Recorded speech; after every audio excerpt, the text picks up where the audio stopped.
এটার ব্যবস্থা নেবেন। এখন বছরের শেষ প্রান্তে এসে বন্ধ করে দিচ্ছেন সমস্ত উন্নয়ন। সিলেট নিয়ে টান বাহানা, সিলেট নিয়ে টাল বাহানা, বিমানবালার কারসাজির অধিকার, সিলেটবাসীর অধিকার, সড়ক পথের বিপর্যয়, জাগরে মানুষ হবে জয়।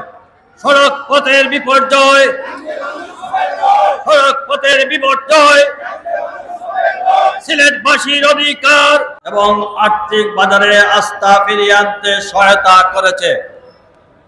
কিন্তু দুঃখজনক হলেও সত্য, বাংলাদেশের আর্থসামাজিক রাজনৈতিক